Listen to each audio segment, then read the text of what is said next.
जब कोई भी जीव अपने जैसा संतान को क्या करता है, कोई भी जीव अपने जैसे संतान को जन्म दे या उत्पन्न करता हो, उसे हम लोग क्या कहते हैं, जनन। और जनन क्या होता है, जनन सजीवों का प्रमुख लक्षण होता है। जनन सजीवों का प्रमुख लक्षण होता है और इसके आधार पर ही कोई भी जीव अपने जाति के अस्तित्व को बचाए रखता है और जैव विकास के लिए क्या होता है, अनिवार्य होता है। और उसके बाद हम लोग नेक्स्ट क्वेश्चन में देखे थे लैंगिक जनन और अलैंगिक जनन में अंतर, यानी सेक्सुअल रिप्रोडक्शन और एसेक्सुअल रिप्रोडक्शन, यानी लैंगिक जनन और अलैंगिक जनन में डिफाइन करना था।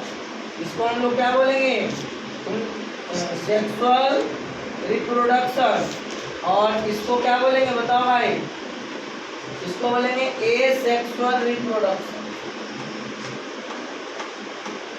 ये सेक्सुअल रिप्रोडक्शन। अब बताइए सेक्सुअल रिप्रोडक्शन और ये सेक्सुअल रिप्रोडक्शन किसको कहेंगे, तो यहाँ देखेंगे लैंगिक जनन में बताए थे कि बताओ इसमें नर और मादा भाग लेगा, इसमें नर और मादा भाग नहीं लेगा। बताओ इसमें युग्मक का निर्माण होगा, इसमें युग्मक का निर्माण नहीं होगा। और इसमें बताइए इसमें यह एक जनकीय के द्विजनकीय, यह द्विजनकीय होता है। कौन जनकीय होगा, द्विजनकीय। और यह कौन जनकीय होंगे, एक जनकीय होता है।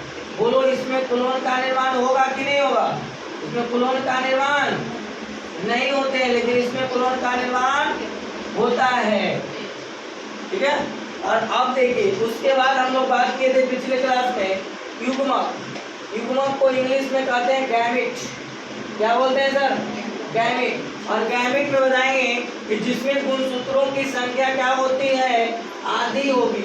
इसमें गुणसूत्रों की संख्या क्या हो, आधी होती है, उसे युग्मक कहते हैं। और इसका निर्माण जो है कौन सूत्री विभाजन द्वारा होगा, अर्धसूत्री कोशिका विभाजन द्वारा। और बताओ उसके बाद युग्मक, नर युग्मक को क्या बोलते हैं, शुक्राणु।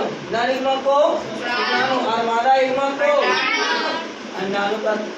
उसके बाद ध्यान दें, उसके बाद में हम लोग युग्मक के बाद बोले थे युग्मनज। युग्मनज को इंग्लिश में बोले थे जाइगोट, जाइगोट। और जाइगोट में ध्यान देंगे कि जाइगोट में बताया गया था कि लड़का में 23 और लड़की में 23, और जब दोनों का मिलन होता है तो बनाता है 46। और इसको हम लोग बोलते हैं द्विगुणित कोशिका, यानी द्विगुणित कोशिका का निर्माण करेगा। तो कहेंगे जब मेल गैमिट और फीमेल गैमिट, यानी जब नर युग्मक और मादा युग्मक आपस में संलयन करते हैं और संलयन के पश्चात एक द्विगुणित संरचना का निर्माण होता है, उसे हम लोग युग्मनज कहते हैं। और युग्मनज बनने के साथ ही गर्भाशय में गर्भ का विकास जो होता है, वह गर्भ का विकास जो होता है वह शिशु के रूप में होता है। गर्भ का विकास शिशु के रूप में होता है। और इसके बाद हम लोग बात किए थे, एक और क्वेश्चन किए थे कल के क्लास में, जिसका नाम है अलैंगिक जनन के प्रमुख विधि का नाम बताएं। अलैंगिक जनन के प्रमुख विधि का क्या होता है, नाम। तो बताओ अलैंगिक जनन के प्रमुख विधि में देखे थे, पहला देखे थे विखंडन, दूसरा देखे थे मुकुलन, और तीसरा देखे थे बीजाणु जनन।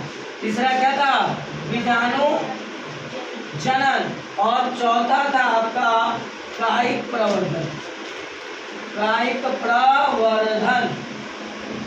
चौथा क्या था, कायिक प्रवर्धन। तो अब बताओ ये सब अलैंगिक जनन के प्रमुख विधि थे, पहला विखंडन, मुकुलन, बीजाणु जनन और कायिक प्रवर्धन। तो इतने क्लास तक हम लोग पिछले क्लास में किए थे। अब हम लोग इसके बाद नेक्स्ट क्लास में देखेंगे। आज का सेवा यहीं पे हम समाप्त करते हैं। अगर वीडियो अच्छा लगे तो दोस्तों को भी शेयर करें, लाइक करें और चैनल को सब्सक्राइब करें।